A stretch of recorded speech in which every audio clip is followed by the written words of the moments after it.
E se eu disser para você que o fato de sermos brasileiros nos traz uma grande vantagem na hora de a gente investir aqui na renda fixa dos Estados Unidos? E se eu te disser que além disso, tem uma forma de você conseguir um retorno de acima de 10% na renda fixa aqui também? Você acredita também?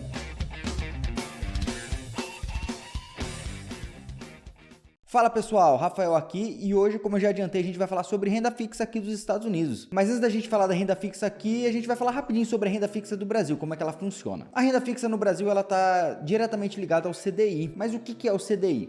CDI significa Certificado de Depósitos Interbancários. Mas, como sempre, essas palavras não ajudarem em nada, né? Então, para facilitar o seguinte, o CDI nada mais é do que a taxa que um banco cobra para emprestar dinheiro para outro banco. Essa é a taxa que eles cobram entre si, é chamada de CDI. Mas como que ela é calculada? O CDI ele é calculado com base na taxa de juros do país. Então hoje a taxa de juros do Brasil é de 13,75% e hoje o CDI é de 13,65%. Ele é um pouquinho menor que a taxa de juros, mas ele está sempre muito próximo. Então isso que é o CDI. E por que a gente tocou no assunto do CDI? Por que ele é tão importante assim para nós? Porque qualquer investimento que a gente vai fazer que não vai bater o CDI, acaba não sendo um bom investimento. Porque o CDI, como é atrelado à taxa básica de juros, então existem muitos tipos de investimentos seguros com garantia do FGC que vão nos proteger de qualquer perda. Então a gente tem como garantido esse valor.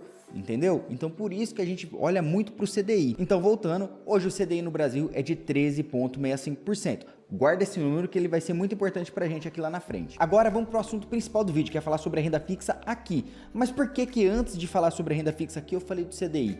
Porque é o seguinte, no Brasil, essa taxa de juros está bem alta, de 13,75%. E o CDI de 13,65% também é muito generoso. A taxa de juros aqui hoje é de 3,25%. Olha a diferença, é mais de 10% de diferença.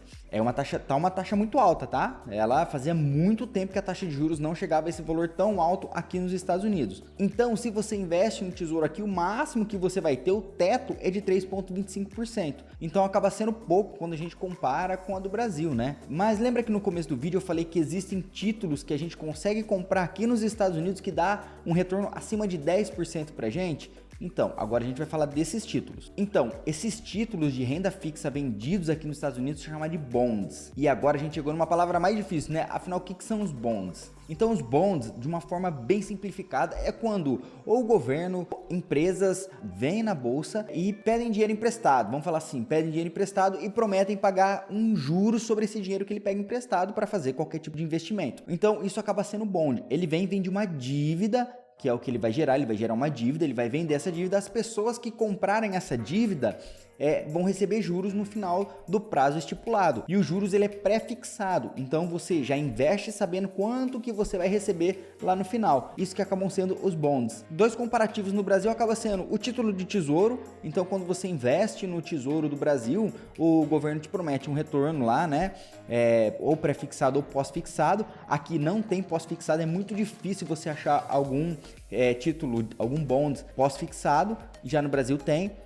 Ou então como uma debenture, quando você compra uma debenture de um banco, você está fazendo a mesma coisa, é mais próximo de uma debenture, tá? Então o bonds seria isso, seria quando você empresta o dinheiro para uma instituição e vai esperar aquele valor já acordado em troca no final do período combinado. Então seria basicamente isso. Agora sobre os bonds, quando uma empresa como Apple, Amazon, Google vem e disponibiliza esses títulos aqui, como são empresas muito grandes, que já são muito conhecidas e traz uma segurança muito grande, eles vão oferecer um valor menor, né? Eles vão oferecer um prêmio menor. Então eles vão oferecer no máximo a taxa básica de juros, que é de 3,25%. Então você empresta o dinheiro para a Apple, por exemplo, e ela te dá um retorno de 3,25%. Isso é o que geralmente acontece, tá? Por quê? Porque ela é classificada como uma empresa de baixo risco. E assim, e todos os títulos, todos os bonds, eles têm uma classificação aqui. E como funciona essa classificação? Vou até mostrar aqui para vocês. Então as classificações estão aqui, ó.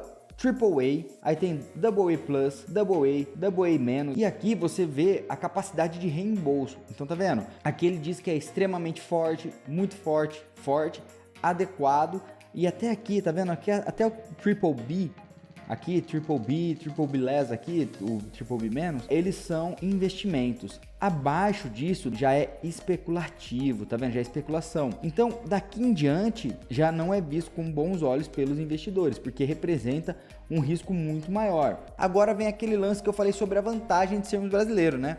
Porque o que acontece? O Brasil, ele é considerado um país de risco, então as empresas daqui são consideradas de Double B para baixo, então representa um risco maior para os investidores aqui. Mas olha o interessante, porque nós somos brasileiros, então nós estamos acostumados com esses riscos, né? E uma das bonds que tem um prêmio que acaba sendo acima de 10% ao ano, chama Bambra 91/4, que acaba sendo uma bond do Banco do Brasil. E nós conhecemos o Banco do Brasil, nós sabemos como que o Banco do Brasil é. E essa bond do Banco do Brasil, ela promete um retorno de 9,25% mais os prêmios. E quando você soma esse 9,25% mais os prêmios, você chega a mais de 13%. Então, olha que legal. E tudo isso você recebendo em dólar e com uma garantia, porque caso aconteça uma merda lá, vamos dizer que o Banco do Brasil quebra, o que é muito difícil, mas vamos dizer que ele quebra, você ainda tem uma garantia, porque na ordem, se não me engano, as bonds estão em segundo lugar de pagamento, de prioridade de pagamento, então tem que pagar essas bonds, tem que liquidar essa dívida. Então, mas por mais que a gente conheça o Banco do Brasil, não garante que não tem risco, né? Tem riscos, né? Tanto é que o risco é alto para os americanos, para a gente está acostumado com esse risco. Tanto é que o Banco do Brasil, hoje, né, esse ano, é uma das queridinhas, né? É considerado uma das ações mais baratas da bolsa. Ela está super bem cotada, tem muita casa de análise recomendando a compra de Banco do Brasil, mesmo com toda essa merda política acontecendo no Brasil. Inclusive, muita gente tem medo de investir no Banco do Brasil por conta do risco político, o que é complicado, sim, eu concordo, porém já teve governo de esquerda no Brasil antes. E vamos dar uma olhadinha nos números do Banco do Brasil durante uma parte desse governo de esquerda no Brasil. Eu vou abrir aqui o site que a gente sempre usa, que é o Estados Invest, e a gente vai dar uma consultada, vamos dar uma olhada nos resultados do Banco do Brasil durante esse governo de esquerda que a gente teve, esses 16 anos de governo de esquerda. Vamos abrir aqui. Tô aqui com o site Estados Invest aberto, tem muita informação, como eu sempre comento para vocês, é um site que eu gosto muito. A gente não ganha nada para falar deles, eu falo mesmo porque eu gosto muito desse site. E vamos dar uma olhadinha aqui, que a gente quer dar uma olhada na eficiência, né? Vamos ver se ele era um banco eficiente na época do PT. E como que a gente vê isso? Olhando as margens. Vamos simplificar e ver a margem EBIT, que é a margem operacional, né? Como que o banco trabalha no operacional, e também a margem líquida, que é outra margem que é a mais importante, na verdade, né? Vamos dar uma olhadinha aqui. Então, hoje está com uma margem EBIT de 15,37%, ou seja, isso aqui é a operação, tá? Ele lucra no bruto 26,69%. Quando tira alguns custos, antes de tirar imposto, tudo, tira todos os custos operacionais, a gente chega a 15,37%. E vamos ver como é que ele está no histórico. Olha lá, 2009 estava com uma margem de lucro, estava com uma margem EBIT de 29, 19, 15, 12, 11, veio caindo, tá vendo? Aí tivemos o impeachment, né, da Dilma, que daí 2017 já estava na mão do Temer e voltou aqui a ter resultados melhores. Aqui já era Bolsonaro, olha aqui, já passou a lucrar muito mais. Agora vamos dar uma olhada na margem líquida, que hoje está em 12,47%. Vamos ver como que ela estava, 20 a 3% aqui em 2016, ó, 4% ainda, mesmo com 16 anos de PT, aí chegou em 2016, ainda tinha margem, tinha uma gordurinha para queimar, e hoje olha como é que tá, como que melhorou bastante. Olha aqui, ó, chegou a bater 15%, olha, desde 2009 que não batia uma margem alta assim, que batia essa casa dos 15%, mas tá aqui hoje na casa dos 12,47% e tem mais 3 meses aí, 2 meses para fechar o ano. Então pode ser que melhore um pouquinho mais aí esse número. Então você viu que mesmo com a era PT, mesmo com o governo de esquerda, o Banco do Brasil ainda assim era uma empresa bem lucrativa. Pode ser que naquela época o risco tenha aumentado, ele tenha caído a classificação dele, né, para posições piores, né? Com certeza deve ter acontecido isso, então, porque o risco era maior, porém ele acabou estando em dia aí tudo certinho. Então a gente vê que, querendo ou não, ele acabou tendo margem, ele acabou tendo lucro mesmo assim. Então é uma opção interessante, né, para a gente investir. Eu, por exemplo, não tenho problema nenhum em investir em Banco do Brasil. Agora que a gente já explicou tudo isso, vem aquela grande pergunta, né? Como que faz pra gente ter acesso a esses títulos? Como eu invisto pela Avenue, o que tem que fazer? Tem que mandar um e-mail para a Avenue ou entrar em contato por telefone e falar que você quer ter acesso a essas bonds. Então eles te mandam uma planilha e você vê a bond que você quer ter acesso e você indica o quanto que você quer aportar naquela bond. Então é assim que funciona com a Avenue. Quando a gente fala das bonds americanas, que daí a gente está falando de Microsoft, de Apple, de Amazon, o aporte inicial, né, o investimento mínimo é de $10 mil. E quando a gente fala dessas bonds brasileiras, o aporte inicial é de $50 mil. Então é alto? É pouco? Não, não é pouco, é bem alto, mas é um investimento que está chegando agora para os brasileiros, né? Porque a gente está tendo um acesso melhor a isso. Então, assim como aconteceu com as BDRs, que antigamente eram só investidores qualificados que tinham acesso a investir nas BDRs, acredito que logo aí a gente vai ter alguma forma de investir nessas bonds com valores menores, mas hoje, infelizmente, ela não é acessível para todo mundo. Mas tem os ETF de bonds, que a gente vai até fazer um episódio falando sobre isso. É uma forma que traz um pouco mais de risco, mas é uma forma de se expor também, né? Se você tem aquele capital que você pode colocar em risco, que você considera que é interessante colocar em risco, tem essa opção também de você colocar nas ETFs de bonds. Então a gente vai trazer para vocês o próximo vídeo falando sobre esse assunto. E só complementando um pouquinho mais sobre as bonds ainda, as bonds brasileiras aqui você não encontra só Banco do Brasil. Eu dei o exemplo do Banco do Brasil porque é a que envolve o maior risco agora, que está nessa polêmica toda de vai entrar, como é que vai ser com a esquerda, como é que vai ser continuar com a direita, como é que vai ser. Então, preferi trazer o Banco do Brasil, que dá pra gente falar um pouquinho sobre as margens dele, mas você também consegue comprar bonds do Itaú, você consegue comprar bonds da Petrobras, da Eletrobras, você consegue comprar de várias empresas. O que você tem que fazer é só realmente pesquisar. Aí, quando você mandar um e-mail para a Avenue ou entrar em contato com eles, eles trazem para vocês as opções de bonds que tem para investir. Eles mandam uma planilha completinha. Agora falando rapidinho sobre os impostos, como é que funcionam os impostos aqui, né? Que é muito importante isso. Quando você tem lucro de 1 centavo de dólar a 5 milhões, você paga 15% de imposto de renda. Quando você tem de 5 milhões a 10 milhões, você paga 17,5%. Quando você tem de 10 milhões a 30 milhões de lucro,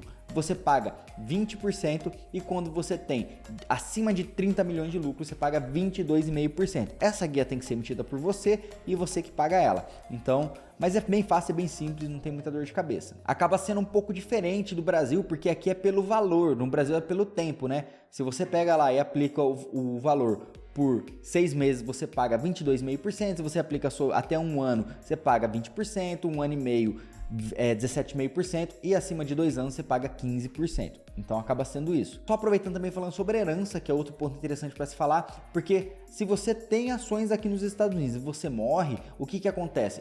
Os seus herdeiros, eles podem pagar até 40% de imposto sobre o que você tem aplicado aqui, até um determinado valor. Mas quando a gente fala das bonds, não tem nada, não acontece nada. Então os herdeiros, eles não precisam pagar imposto sobre isso. Isso é um ponto muito legal, é muito interessante, que vale a pena também a gente tocar nesse assunto. Então, se você investir em bonds e você falecer, os seus herdeiros, eles estão isentos de pagar imposto sobre o valor que você tem aplicado aqui. Então, como a gente comentou com vocês, existem vários tipos de títulos que vocês podem ter acesso entrando em contato com a Avenue. Eles mandam tudo para vocês, vocês conseguem ver quais são as taxas. Só que tem o probleminha aí inicial aí, seria esse aporte mínimo, né? Para algumas pessoas, né? Acaba sendo um valor bem complicado, né? Que acaba se fala, pô, o mínimo é $10 mil. E quando a gente fala dessas bonds americanas, é aquilo que eu comentei. Os valores são bem baixos, é de 3,25%. Fica nessa faixa, porque você está emprestando dinheiro para uma empresa muito segura, muito consolidada. E quando a gente fala do Banco do Brasil, como eu comentei, tem títulos de 3,25%? Tem vários tipos de títulos, mas tem esse título também que é de 9,25%, mais os prêmios que acabam somando aí 13,4% no total do período, né, por ano. Então é muito interessante. Porque para pensar, pô, 13,4% você recebendo em dólar, é um puta de um valor, né? Então é isso aí, pessoal, espero que eu tenha ajudado vocês a explicar um pouquinho sobre a renda fixa e, como eu comentei, para facilitar, o próximo episódio a gente vai falar sobre ETF. ETF é fácil, dá para investir, os valores são muito menores, a gente vai trazer uma seleção de ETFs aqui que aplicam na renda fixa e vai trazer os pontos positivos e negativos para ver se vale a pena ou não correr o risco de investir no ETF de renda fixa aqui. Então, No próximo vídeo a gente vai falar sobre isso. Espero que a gente tenha ajudado a tirar um pouquinho dessas dúvidas que vocês têm sobre a renda fixa aqui nos Estados Unidos, apresentar um pouquinho esse terreno para vocês, que a gente vai aprofundar muito nesse terreno ainda, tá bom? A gente vai trazer muita informação sobre isso. Então, se você ainda não se inscreveu, se inscreve aqui no canal. Se você não curtiu, curte aí que vai ajudar demais a gente. Se ficou alguma dúvida, entre em contato com a gente pelo Instagram, que é 2a.cast, número 2, letra A.cast, ficou aqui no cantinho do vídeo o tempo todo. Então, entre em contato com a gente, manda um direct ou deixa um comentário aqui que a gente sempre responde, a gente não deixa ninguém sem resposta. Qualquer dúvida, manda aí pra gente, beleza, pessoal? Então é isso aí, a gente se vê no próximo episódio. Um abraço!